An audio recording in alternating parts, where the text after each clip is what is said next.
If you feel your internal meetings suck and are boring and are not effective, then this is the episode for you.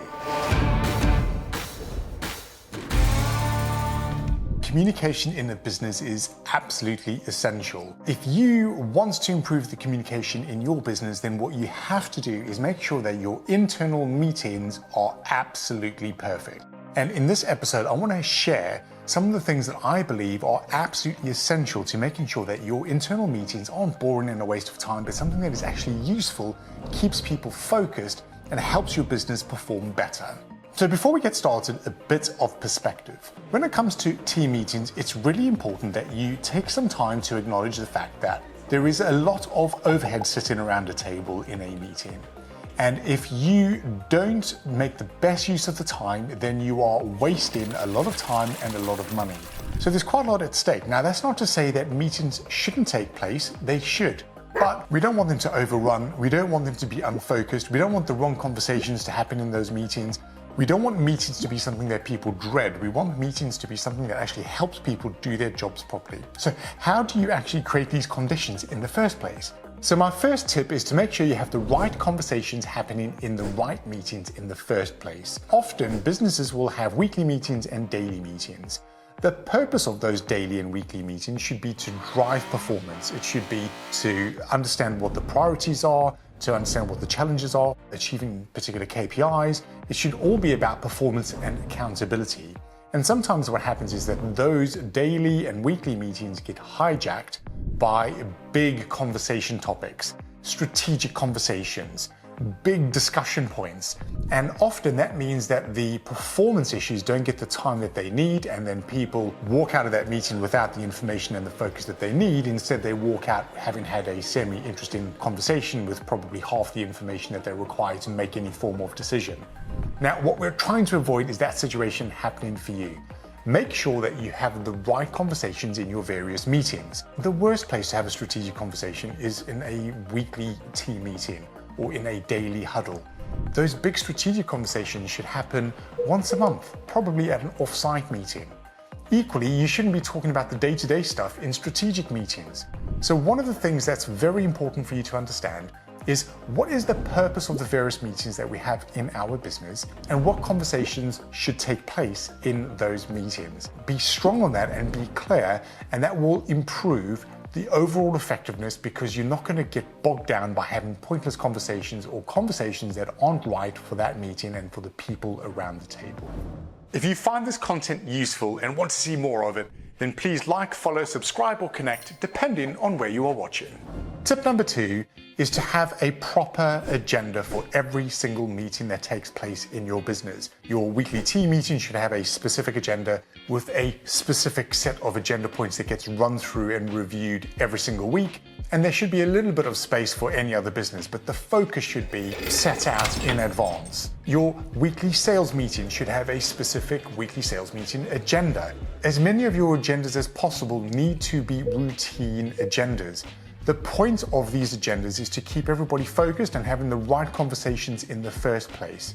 If you don't have agendas for all of your meetings, then that's when drift starts to creep in. That's when the wrong conversations start to take place. Make sure that you have agendas and that each of the agenda points have a specific time allocation to keep people focused and brief. Good agendas make meetings useful. They make sure that they move at the right pace. They make sure that they finish on time. Having agendas are absolutely essential for effective meetings. Tip number 3 is that you need a who, what, and when. You need something to be able to record the actions that take place off the back of a meeting. Most meetings will involve discussions, agreed actions, things that people need to go and look into, and things that people need to do. You need a methodology, a system to be able to capture those actions. If you don't, then what you will find is that you get to the next meeting and nothing has progressed. What we are trying to do is make sure that meetings are effective. One of the secret ingredients to making sure that your meetings are effective is by making sure that people actually get things done that they've agreed to in the first place. So using a very simple tool like the who, what, when helps you keep track of the specific actions.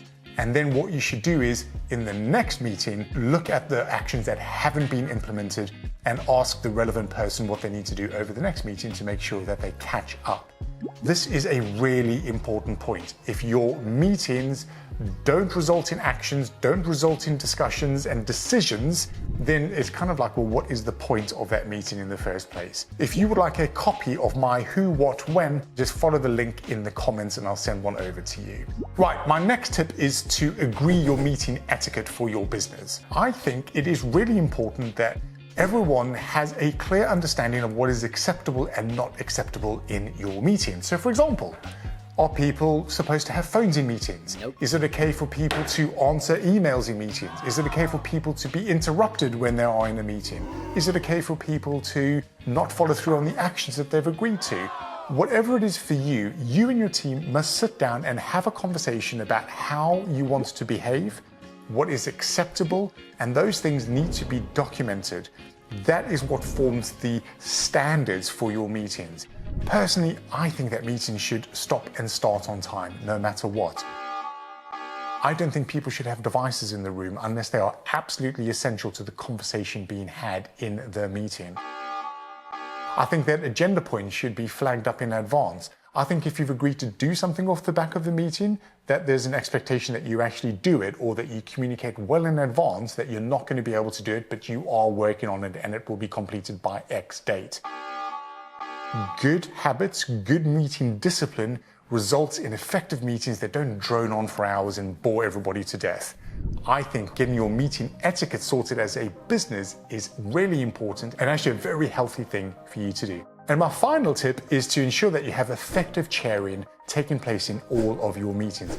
It's hard to chair a meeting. It's hard to keep people on track. It's hard to say to somebody, get to the point. It is hard to do that, but it is even harder to listen to somebody drone on time after time and see all of the energy being sucked out of your meetings. One of the things that you can do to help everybody understand how important it is, and also to help everyone understand how challenging it can be, is to share the chairing. Select a different chairperson that is there to make sure that that meeting runs on time, that it sticks to the relevant points, that it achieves the purpose and the outcomes that that meeting was set out for in the first place. If you can do that, then that will help that meeting move along, and it won't give everybody that horrible sinking feeling of, oh, not another 15, 20 minutes on this thing. That's what you want in your various meetings. So, in summary, if you want amazing meetings to take place, you need to make sure that you have the right conversations in the right meetings. To help you decide on what the right conversations are, you need the right agendas, timed agendas for every single meeting, and those agenda points need to be routine really for each specific meeting. The next thing that you want to do is make sure that you have a mechanism for capturing actions and following up on actions. A who, what, when, in my view, is one of the best things that you can use for this. The next thing that you want is to agree as a team what the etiquette is for all of your meetings. What's acceptable? What's not acceptable? What are the rules? What are the standards? And make sure that those are documented and that they are followed up on and policed by the chairperson in the meeting.